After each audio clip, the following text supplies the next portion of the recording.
On your Wednesday episode of Locked On Raptors, Scottie Barnes walks the walk.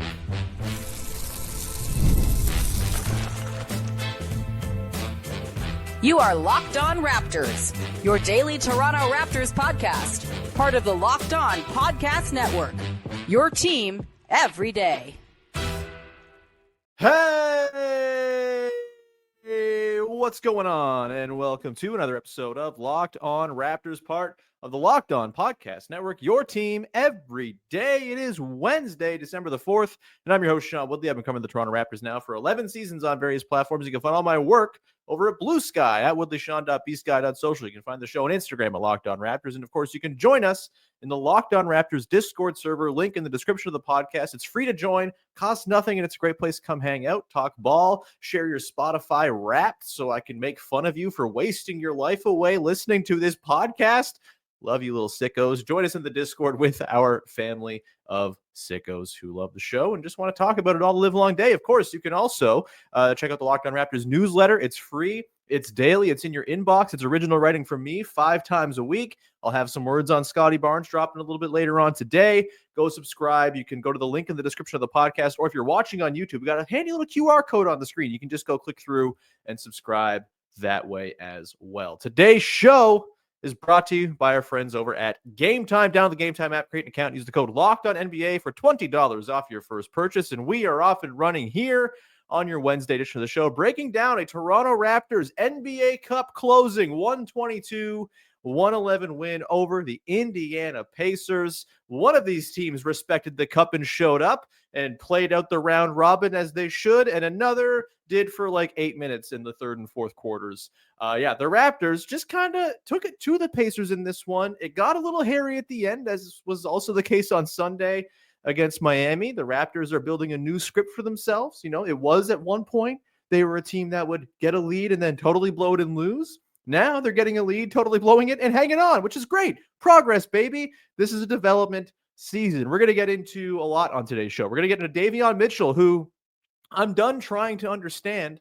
I'm just going to appreciate for what he's doing as an on-off wizard for this Raptors team, doing a good job closing. We'll get into the good, the bad, and the but we got to start with Scottie Barnes.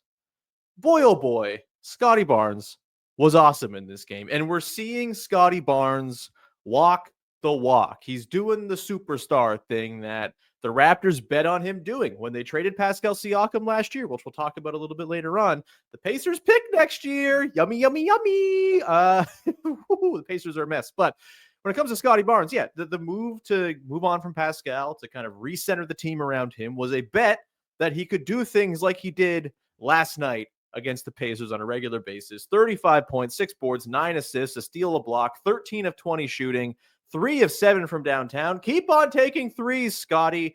The threes he took last night for the most part, the ones you want to see him taking, in rhythm, catch and shoots. He even had a pull-up that was an air ball, but I thought was like a reasonable, in pick and roll pull-up three. It missed, but hey, I'm all right with the process on that. Just a really masterful game from Scotty, and it really felt, even as things got a little bit hairy, Scotty was not losing this game to a Pacers team that very clearly had nothing for him. Pascal Siakam had a few moments of nice physical defense. Sometimes it worked, and sometimes Scottie Barnes absolutely just like railroaded through Siakam and scored at the rim in contorting fashion as he did in the fourth quarter, one of his 2 buckets. Just like absolute superstar closeout buckets. You love to see it. And Darko Rajakovic talked after the game just about Scotty's improvement as like a driver, as he's kind of figuring things out to sort of where to balance the aggression with setting other dudes up. There's a lot of praise of Scottie Barnes from Darko Rajakovic last night. We talked about how Scotty's kind of just using his instincts, right? He's getting downhill. Scotty talked about getting downhill and how that's just been a thing they've been drilling over and over and over into him, getting into the teeth of the defense. And it's easier to do when you have this sort of offensive hierarchy and structure where there's threats all over the place, right? Like I think the Scottie Barnes, RJ Barrett tandem is working out really well in both of their favors, right? Both guys are constantly looking to get downhill, and the attention each one draws is only making it easier when it swings to the other guy in the sequence. We're seeing RJ Barrett, because Scottie Barnes is back, demanding all of this attention, drawing all these bodies. RJ Barrett's back to doing his thing where he just like rips around curls and fires downhill like a bull, and he's scoring at the rim wonderfully again. RJ Barrett, like, it's not a coincidence. His efficiency has totally come back to what it was last year since Scotty Barnes returned 7 games ago. He's been fantastic. And Scotty in that time, like, yeah, there was like the false start of the year, right? Where the first game against the Cavs was really ugly. It kind of felt a little bit janky in those first few games. Then he gets hurt, misses 11 games, but he's come back now, 7 games. He's at 24 a game, 9 boards, 8 assists, 57% true shooting, despite having a 7 of 23 line mixed in there. He's been just like everything you could have wanted from Scotty Barnes.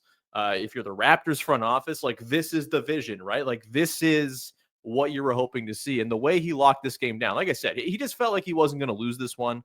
In the third, RJ Barrett's out with the bench. It got a little bit rocky. The offense got a little sticky, and Scotty Barnes comes in. And I'm like, okay, like, he's going to settle things down here. He's going to take it away because just no one can guard him. And to Pascal Siakam's credit, to the Pacers' credit, they had a pretty good stretch in that late third quarter of making Scotty's life kind of miserable. And Scotty, I think, got a little tunnel vision-y. He wasn't so much doing the thing where he's kind of playing and reading and reacting and doing whatever's best for the team and not just kind of hunting out his own offense. He was sort of hunting out his own a little bit in that stretch, which I can't blame him considering he'd had his way the entire night going into that last stretch of the third quarter. But he kind of ditched that and got back to being Scotty Barnes in the fourth quarter. And it was just like remarkable to behold how just kind of superstars have this thing, right? Where there's like this comfort. There's this like, oh, everything's going to be okay vibe that they kind of give off because they have the game in the palm of their hand. And it really felt like Scotty Barnes kind of tapped into some of that last night. He's got to do it more, right? There were turnovers. I think he had 7 turnovers in this game. Darko Rajakovic had a little quip during his post game where he was like, yeah, I'd like to see one of those turnovers become an assist that make the box score line look a little bit better. It's totally true. 9 assists, 7 turnovers. It's not totally the ratio you want, but he's figuring things out. And all of this is like part of the learning process and part of the adaptation to being the number one dude. And the way he's handled it, I think the way Scotty's talking, like, he seems so bought in. He was talking after the game about just sort of the love he's got for the team, just like the connection they have with one another. He talked about how special it is to be on a team that's this connected and playing for one another. Like, he seems totally on board in a way that, like, if you sort of looked at his second season with that sort of disastrous 500 Raptors year, he's come leaps and bounds. Even you look back to last year, that game against the Thunder that everyone kind of points to as sort of the low point of Scotty as the leading man, where he kind of sulks in the overtime and walks off the court early, and it's just not what you want.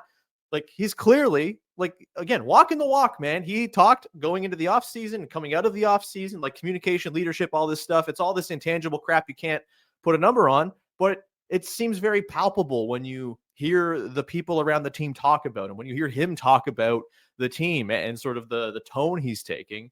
It is a different Scotty Barnes. And on the court, it's a different Scotty Barnes too. He's just like a little bit more capable of cooking dudes off the bounce. He's getting into the teeth of the defense more effectively. The shot making, the mid-range stuff from him is really enticing right now. We had a couple last night where, there's like this sort of one sort of turnaround that he hit over Pascal Siakam late. That was huge. There was a few moments last night of just like really high level star shot making that it's tough to like that's the stuff that's going to make this whole thing work. That's going to tie this whole operation together. It's nice to have chemistry and good vibes and young guys and all this stuff. None of it really comes together without a guy at the top kind of tying it all together. And Scotty Barnes is doing that right now. He's been awesome since returning. And like, the Raptors are just going to be too good with him to properly fall to the bottom. I said this a couple days ago. They're 5-6 with Scotty Barnes in the lineup this year. They're 6-4 at home. That's crazy. They're 5-3 in their last 8. Like, this is not a team playing like a bottom of the conference squad. And Scotty Barnes, the way he's just kind of stirring the whole drink right now, is a big reason why. He is doing the thing we talked about before the season. His numbers still aren't like incredible, the on-offs and stuff like that. They are better with him on the floor than when he's off. Last night did a lot of work for that because he was a plus 18. But I think with Scotty, yeah, it's just this sort of like, that's the thing you're looking for, where he can get on the floor and kind of settle everything down and you feel like you're going to win the minutes he's out there. he's starting to do that lately. And he's like a +2 overall on-off differential guy so far this year. The defense gets significantly better when he's on the floor, like nearly 6 points better per 100 when he's on the floor per clean the glass. Like, it's happening, man. The Scottie Barnes thing is happening. The fact that RJ Barrett is feasting off of it as like the secondary guy is awesome as well. It's exciting times. And we still haven't seen Emmanuel Quickly with this team. Grady Dick is out and hopefully back soon. He was questionable for last night, ruled him out because they want to see him at a live practice. They're not practicing Wednesday, so maybe he doesn't play Thursday either, but hopefully before the weekend, we're seeing Grady Dick back in here as well. And with the way Scotty's playing, with the way he's eagerly shooting, there's a lot of different fun lineup combinations you can start to think about. We're going to get into that a little bit coming up in a second. We're also going to get into Davion Mitchell, who has been part of the closing lineup the last couple of games out. There are the offensive issues that come with it, but last night, Davion Mitchell looked pretty awesome, and I'm simply done trying to make sense of what Davion Mitchell is. I'm just here to enjoy. I'll tell you all about that coming up in just one sec. Today's show is brought to you by our friends over at Game Time, the single best place to buy tickets for the sporting events that you want to go to. Go check them out. It's a really user-friendly app. I use it all the time when I'm going to try to see a game, whether it's a Raptors game, although I'm not doing as much this year because I'm at the games for work. But in the last couple of years, when the Raptors were not doing so hot, it was a great place to find cheap tickets right before game time. Hop on the train, get to a game. A great little way to spend an evening. Of course, you can do it for all the sports that you want. The WNBA team coming up soon. You'll be able to buy tickets there. I've bought WNBA tickets before a couple times, both for a Vegas Aces game and a Seattle Storm game. It's a really great user-friendly experience. You get seat views. You get all-in pricing. You can toggle the feature on in the app, and you'll see exactly what you're going to pay. No surprise fees at the back end, and they have the lowest price guarantee. Or Game Time will credit you 110% of the difference. If you find something else somewhere on a different app in the same row and section for less, that's where you're going to get that 110% credit. Go to Game Time. They have the lowest price guarantee for a reason. Go check them out. Download the Game Time app. Create an account. Use the code LOCKEDONNBA for $20 off your first purchase. Terms apply. Again, create an account. Redeem the code LOCKEDONNBA for $20 off. Download Game Time today. What time is it? It's game time. Today's show is also brought to you by our friends at Prize Picks, the single best way to play daily fantasy sports. It's made super simple, very accessible. Over 10 million people have used the app. You can use it as well and have some fun with some daily action on fantasy sports. All you got to do is pick more or less on player stat projections on Prize Picks. It's that simple. There's not a whole lot of thought that has to go into it. Pretty low stakes. Throw a couple bucks down and see if your predictions come true and win you some money. You can win up to 100 times your money on Prize Picks with as little as 4 correct picks. You can also get in on all the action in over 30 states, including California, Florida, Georgia, and Texas. They've got the flex play, which means you can still cash out your lineup even if it isn't perfect. You can double your money even if one of your picks doesn't hit. They've got injury insurance, best in the game. Go check them out. The Toronto Raptors play the Oklahoma City Thunder on Thursday night. The Raptors maybe aren't going to score a ton in that Thunder defense, but RJ Barrett can't stop scoring a bunch of points at home. So maybe take them more on his points total once they have that projection for you tomorrow. Just a thought. Download the app today. Use the code LOCKEDONNBA for $50 off. For $50 instantly after you play your first $5 lineup. Again, download the app today. Use the code LOCKEDONNBA to get $50 instantly after you play your first $5 lineup. Prize Picks. Run your game. Back at it here on your Wednesday edition of the show, breaking down the Raptors 122-111 win over the Indiana Pacers. 7-15, baby. 2 games back of the 8th seed. It's happening. And the teams in front of them are the Pistons, not good. And then the 3 teams between the Raptors and the 8th seed beyond the Pistons are 3 teams the Raptors have a better point differential than, including your 9-13 Indiana Pacers, who look a mess. Let's give some love to Davion Mitchell, shall we? He's been closing games with still no Emmanuel Quickly, no Grady Dick. We'll see how the rotation patterns adapt as guys start to filter back into the lineup. I've made it pretty clear. I think watching Davion Mitchell on offense is like one of my least favorite experiences within this Toronto Raptors team. It's not been super fun. I think the sort of weird stuff with making terrible passes, even though they're very simple reads, has been driving me nuts. The threes, when they're not falling, they hurt. They're backbreakers. But I'm done trying to figure out why Davion Mitchell's been so effective when you look at the impact stats. I'm done trying to sort of like I'm not trying to talk away what he's doing well, but it just like doesn't make sense to my brain that someone this light on offense is having this much of an impact on the team. But he is still, outside of Jacoby Walter in a small sample, he's got the best on-off differential on the team. The defense is just way better when he's on the floor. They're 8 points better at defense when Davion Mitchell is on the floor than when he's off per 100 possessions. Yes, the offense is getting worse when he's out there. They're 1.6 points per 100 worse with Mitchell on the floor, but the defense, especially late in these games, has been a weapon to lean on. They've been getting stops. And in this Pacers game, Mitchell was exactly what they needed. Tyrese Haliburton got cooking. It was a road game, so you were surprised to see it, considering he came in averaging like 11 points on 43% true shooting on the road this season, a worse home road split than RJ Barrett somehow.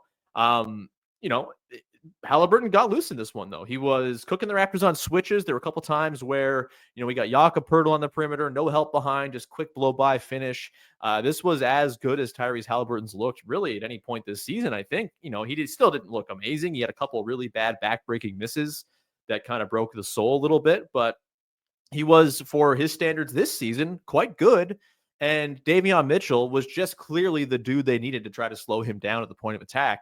And down the stretch, he had a very clear impact on the way the Pacers were able to run their offense. He's just a damn good perimeter defender, and it's a really nice ace in the hole to have.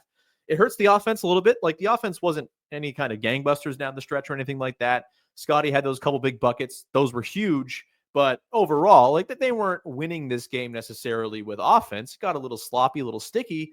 The Pacers just couldn't get any offensive traction at all once Davion Mitchell came into the game. And that's where the Raptors kind of walked away with it. It was just, Davion Mitchell's a baffling player at times. He drives me crazy. But again, I'm just here to enjoy what he's doing now. And I know it's not going to be forever that he's closing games. He'll still probably get the call at times once you get Quickly back and Grady Dick back, depending on the matchups. If a guard is going loose, it's nice to have Mitchell just go and be like, okay, go stop that guy. Turn his water off, please. And he usually does it. Still, it's crazy that the guy goes 3 for 9 and seems to go 3 for 9 or worse every single night, but keeps on having positive impact. We don't have to understand everything that happens. I know it's what we like to try to do and, feel like we have the definitive take on dudes. I'm done trying to figure out Davion Mitchell and why it's working. It's just working. And so I have no problem with him closing games for now, even if I would maybe like to see the Raptors throw out their starting lineup, a little bit more to close these games on account of, despite Jacoby Walter having a rough game last night, they're still absolutely running teams off the floor. They're the second most used lineup on the team, only 63 minutes, very tiny sample, but a plus 22 net rating. They were really good again last night, completely wiped the floor with the Pacers in the first and third quarters. I could stand to see some Jacoby Walter closing these games, but overall, I'm not too upset about it being Davion Mitchell because, again, the defense is just undeniable. It was clear that the defense was not sort of what his reputation carried in his last couple of years with the Kings. I watched a lot of those Kings teams, and you never felt Davion Mitchell the way you're feeling him this season. He's just everywhere. And, he had a couple obviously massive offensive contributions down the stretch too. There's just sort of drives he can pull out of nowhere. As much as it's great when he hits his threes and when they do fall, it's like a breath of fresh air and it really just kind of enlivens the offense and it helps them string together stretches when he's on the floor and get by with just enough offense. But the times where he's just going running back mode and sizing a dude up and cooking him and scoring, those are the moments for Davion Mitchell that are really the most valuable. Those bailout plays. He had one last night where he just kind of drove in from the right wing, put it off glass and finished. Nice little sort of in control floater. Tough shot. Got it to go. Those finishes, those moments where he's just using his rim pressure as a weapon, the way he's scored at the rim throughout his career has always been a high point of his career too. That's the stuff that makes him viable down the stretch, even though the spacing's a little cramped and the offense maybe isn't running as crisply as you'd like when he's out there. Those few plays where he just kind of makes something from nothing on top of all the defensive work he does, that's why he's viable. And that's, the Raptors are figuring out these games, man. It's a really nice thing to see that they've gone from, as I mentioned off the top, kind of losing these games early getting leads in these games early and kind of losing their leads late and losing games in coin flips to good teams. And not to say the Pacers or Heat or any great shakes for the last couple, but it's been a nice change to see them figuring out on the fly, okay, how can we close this thing down? How can we keep this team at arm's length, even though they're making a push? Every team is going to make a push. Darko Rajakovic talked about it last night after the game. The Pacers, they're capable of kind of going on a heater at any point because of the shooting talent they have, because they play with such a fast sort of breakneck pace too. you can turn around. It's like, oh, those are 7 points that just kind of happened in the matter of 38 seconds. That's a thing they can do.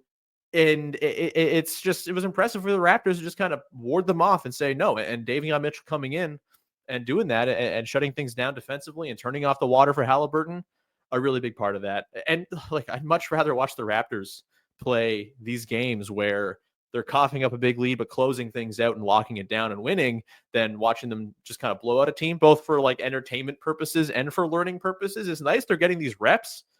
Those were really effective ones last night. It's not going to be forever that Mitchell's closing games. We're going to see different closing lineups once they get healthy. But for now, done trying to make sense of it. Just here to enjoy the Davion Mitchell ride. We're going to come back on the other side. We're going to get into the good, the bad, and the from the game against the Pacers last night. We'll do that coming up in just 1 second. Today's show is brought to you by Chime, where you can take control of your finances by using a Chime checking account with features like no monthly or maintenance fees, fee-free overdraft to $200, or getting paid up to 2 days early with direct deposit. Let me tell you how Chime works. All you got to do is set up a direct deposit in your Chime account, and after a qualifying direct deposit of $200 or more, Chime will notify you to enroll in Spot Me. With an activated debit card, Chime will spot you up to $200 on debit card purchases and cash withdrawals. Your next credit direct deposit is applied to your negative balance. Chime never charges overdraft fees for using Spot Me as well. So go check them out. Enjoy the holidays while keeping your financial goals on track with Chime. Open your account in 2 minutes at chime.com/NBA. That's chime.com/NBA. Feels like progress. Banking services and debit card provided by the Bancorp Bank NA or Stride Bank NA. Members FDIC. Spot Me eligibility requirements and overdraft limits apply. Direct deposit timing depends on submission of payment file. Boosts are available to eligible Chime members enrolled in Spot Me and are subject to monthly limits. Fees apply at out-of-network ATMs and for OTC withdrawals. Wrapping it up here on your Wednesday edition, game recap edition, winning edition of Locked On Raptors, 122-111 over the Pacers. We love to see it. 7-15, 5-3 in their last 8, 6-4 at home. The Raptors, baby, they're not bad. They're kind of interesting. I mean, very interesting and kind of fun, maybe kind of good. The good, the bad, and the thing we liked, thing we didn't like, thing that's got us a little intrigued from the latest in Toronto Raptors basketball. We wrap up every single episode of this here podcast on the heel of a game. Let's get to the good, and it's mea culpa time. It's time to eat some crow. It's time to admit Pascal Siakam trade was fine. I don't like saying this. It still hurts me in the soul that Pascal Siakam did not finish his career a Toronto Raptor. I understand. I come to this with a lot of bias as a Pascal Siakam head, one of the foremost Pascal Siakam heads. I get it. I was in the minority in thinking the Raptors were dumb to just trade him instead of just keeping him around. And look, there's always going to be a part of me that wonders, well, what could have the IQ RJ Barnes Pascal Pirtle team have done? But at this point, like, there's very few ways you can argue the Raptors are not in a pretty good spot after the Pascal Siakam trade. Yeah, the Bruce Brown thing is probably not going to yield them much, and so there's not going to be like an additional addendum to this trade that makes it all better. But you get Ochai Agbaji with one of the picks that you got back in that trade. You get Jacoby Walter, who, you know, the shooting's not there right now, but a lot of the other stuff is and is looking promising. You get the Pacers pick next year, which, hello. That could be pretty good. It's top 4 protected. The Pacers are not going to be a bottom 4 team next year, one would think. But the way they played this year, they have a worse point differential than the Raptors. They have been kind of a disaster all year. We don't know if Haliburton's ever going to rediscover full Tyrese Haliburton from last year. It's a dicey proposition, you know, at best, if you're the Pacers and you're looking at that pick next year. Like, they could be giving up something pretty juicy to the Raptors. And I just think the way the Siakam trade, as much as I thought Siakam and Barnes in a very perfect context could have worked together and were starting to show that they could work last year before the trade, it's just easier to build a team around just Scotty Barnes. And it's easier to find players that fit the mold, and it's easier to make guys work who didn't work with Pascal and Scotty with just Scotty. Jakob Poeltl kind of being the chief guy there. Like, it's cleared the decks. And, you know, I love Pascal. He's awesome. fantastic Raptor, jersey retirement, do the whole thing. I don't care. But it's pretty clear now. Like, as much as it maybe wasn't like a pure value win, the value of just kind of clearing the decks, recentering the operation, and just kind of having a team that makes more sense and that is easier to build, just in terms of the guys you can add that make sense with Scotty Barnes. It's like, it's a trade I have grown to accept and will no longer be mad about. How about that? Is this growth? I don't know. Maybe it's growth. Maybe I'm still doing copium. I don't know. But yeah, the Pascal Siakam trade looking pretty good and could look very good depending on how that Pacers pick shakes out next year. The bad, the Raptors' time in our beloved NBA Cup is over. Look, very happy that they went and got a nice win to move to 1-3, finished fourth in the group, a respectable fourth in East Group B. Gotta love it. I think I wish they would have pushed up the score a little bit, even though the point differential didn't matter at the end. Like, go keep on running it up. Non-meaningful point differential running up, I think, is a thing we should all normalize. It'd be very fun. But yeah, it's just a shame the Raptors didn't really get to figure into the mix again this year. We talked about it on Friday, the game against the Heat, it was meaningless before it started because of the schedule of games and how it all lined up. So really only got 2 cup games that felt like they had sort of actual stakes and juice. And after losing the first one to the Bucks, it's such an uphill climb because only 8 teams advance. By the way, the matchups are really fun for the teams that did advance. Looking forward to those big time next week. But yeah, I think we love the cup. We're happy it exists. There's tweaks you can make. I'm sad the Raptors aren't in it anymore. Are not going to get to play single elimination basketball, the most fun kind of basketball. Hopefully we start to get some of those games at some point in the near future as this team, like next year, it's going to be a cup team and a half, right? Like this young up and coming team, like the version of the Houston Rockets that are 4-0 in the cup and are, looking pretty good, have the top seed out West in the knockouts. Maybe that can be the Raptors next year. One can hope. But yeah, for now, sad the cup is over for the Raptors. Sad they didn't make much of an impression, though glad they beat the Pacers and didn't finish last in the cup because they respect the cup more than the Pacers do. Hang a banner for respecting the cup, I say. Also, RIP to the purple floor. Great floor. Gonna miss it. It's a really nice one. Probably the best of there's a couple of really good ones. I just think the purple was like the most pleasing on the eyes. It wasn't like the stark blue and red that kind of hurt your face a little bit. And it wasn't the like yellows and whites and grays that are kind of boring and flat. The purple, beautiful stuff. Let's get to the real quick. Grady Dick, hopefully back very soon. And because of the leaps we've seen and the strides we've seen from different guys, Ochai Agbaji becoming just like an absolute solid, trusted man, old reliable out there. Jonathan Mobo becoming this defensive wizard who rebounds above his size and defends like a maniac. Like, there's all kinds of fun lineup combos this team's going to be able to toss out as they start to get Grady and Quickly back and Olynyk and Brown, who are still reconditioning and building up to speed. Like, they're going to start to be able to roll out some really interesting combinations of players. And we saw this a little bit last night. Jakob Poeltl picked up his 4th foul late, and I think they brought in Mobo for a little bit to kind of, I think, mitigate some of the issues they were having with Haliburton getting Yak on switches, just for a little brief stretch to change up the look. And Mobo, you kind of play small ball 5 with him and play 5 out, even though he's not shooting threes. It's more of a 4 out on offense, I guess. But defensively, it's certainly 5 out where you can switch everything with him. And yeah, I'm really fascinated to see some lineups. I'm really excited to see our pal Jay on Blue Sky noting the Kansas barbecue lineup: Barnes, Grady Dick, Ochai Agbaji, Barrett, and Quickly. Just like super small, super fun, super nasty. That could be a ton of fun. You've got like Quickly, Agbaji, Walter, Barnes, Mobo as like a potential fun lineup where you're going small, but there's a ton of shooting.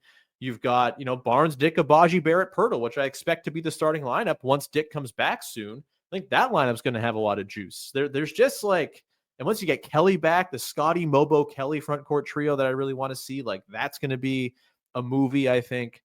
I'm just really getting excited for this team that is figuring itself out, has all this sort of functional depth, all these different ways they can elongate lineups and go small and play big and just kind of mess around with the combos. I cannot wait to see Darko Rajakovic kind of have full employ of all the tools at his disposal to go and throw some fun stuff out, like Quickly Mitchell lineups. Maybe that's a way to make some closing lineups work a little bit better. Obviously, they're small in the backcourt there, but Mitchell's defending his ass off.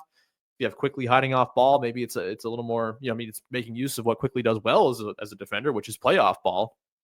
Maybe that's something you can get by with, like a Quickly, Mitchell, Barnes, a Baji Pirtle lineup or something like that, where you mix defense and size with the small backcourt. There's all kinds of fun stuff with this team. They're just getting started, really. And Scotty Barnes playing the way he is, sort of as like a centering, force for all these lineups is really exciting. Yeah, if you can't tell, I'm enjoying watching the basketball team. It's been an absolute blast, and tough set of games coming up. They got Thunder, Knicks, Mavs, or Thunder, Mavs, Knicks in their next 3 all at home. All those teams are playing really well right now. That might be a tough stretch. They have a really tough schedule, as our pal Keeks pointed out on Blue Sky yesterday. The Raptors have the hardest schedule in the league between now and the All-Star break. Only 9 of the next 33 teams they play are under 500 right now. Like it's a tough stretch for sure before things get a little easier down the stretch, and it's going to test them a lot. But like, test this team, see what works, throw out weird combos. If you lose games, fine. If you win games, awesome. Again, we're in the no bad outcomes zone for this team right now. It's been a ton of fun. It's been a ton of fun doing this pod for you. We'll be back again tomorrow as we'll dive deeper into something. Maybe I'll get a guest on. I'm not quite sure what we'll talk about just yet. Friday, we're going to have Katie Heindel on to do double Toxic Positivity Friday duty and also recap a game against the Oklahoma City Thunder. So you have that to look forward to on Friday. Thank you so much for hanging out, for rocking with the show, and we will talk to you again on Thursday. Another episode of Locked On Raptors. Follow, subscribe. Did I mention that? Follow, subscribe. If you go to the newsletter, QR code on the screen, all that stuff. Yeah, I've hit all the things now. Discord, etc., socials. Anyway, thanks for hanging. Bye. Talk to you soon.